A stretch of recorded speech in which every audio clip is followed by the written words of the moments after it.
Morning, everyone. I'm all ready to go for a run. Monday. Let's start the week off with enthusiasm. So I'm going to start with a little run. I find that if I start the morning with some exercise, even some gentle exercise, I'm not going to go and run miles. I'm going to take the dog out. I'll probably run a mile, mile and a half.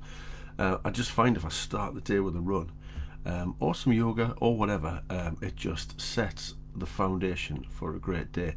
I know that if I do that, I'm just kind of firing a bit more. You know what I mean? I think it just gets everything going, doesn't it? It just gets the blood flowing and kind of gets all the kind of everything circulating and everything kind of working. So I'm gonna go for a run soon after I've had a quick chat with yourselves. The thing that was on my mind today to talk about was procrastination, because it's the thing that gets in the way, isn't it? It's the thing that gets in the way. Now that we're back to work, it's Monday. You might maybe rather be still off work and having your weekend, and that kind of makes it difficult to kind of then kind of get going sometimes, doesn't it? We procrastinate for a huge range of reasons. We can come up with quite complex ideas, can't we, to get around kind of not working.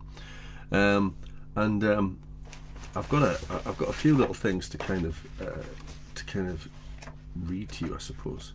And I've got this lovely little slide that I'll be using this afternoon in a little lecture on being organised. And it says procrastination is the action of ruining your life for no apparent reason. It's the action of ruining your life for no apparent reason. And I think that's so true, isn't it? It's kind of like, you should get on with this thing, you should do this thing, but you don't. And then it's 4 o'clock in the afternoon, and you should have done this list of things, and you haven't done half of them, and then you end up feeling rubbish because you haven't done half of them, and then you end up rushing things and not doing them as well. So, what's important in overcoming procrastination? Well, first is to be organised and structured in the way you approach your day. Secondly, sometimes we procrastinate because the task is simply too big. And I've talked regularly about breaking big things down into smaller things, because then the smaller thing seems much more doable.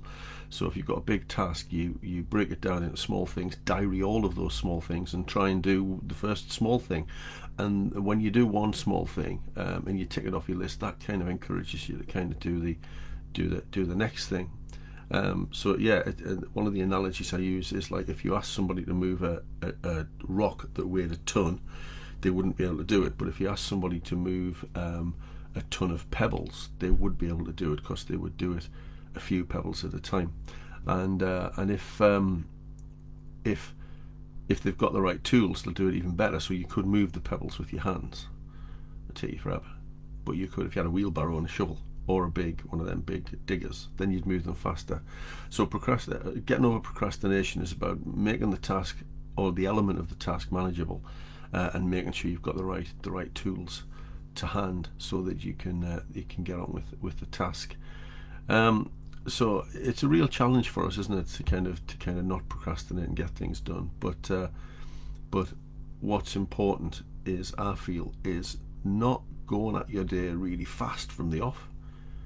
Not going at your day really slowly and then ending up having to kind of go at it really rapidly at the end of the day to get things done, but it's just to have a steady kind of flow through your work, so that you're kind of just working consistently but not flat out.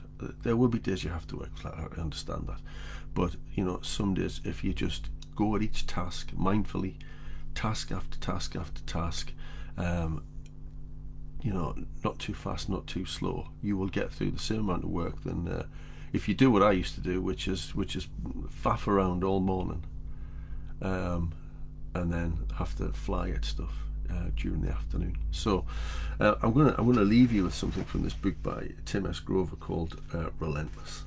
And when I came across this, I really like this, because it sums it up for me perfectly. He says, do the work every day. Every day you have to do something you don't want to do. Every day. Challenge yourself to be uncomfortable. Push past the apathy and laziness and fear.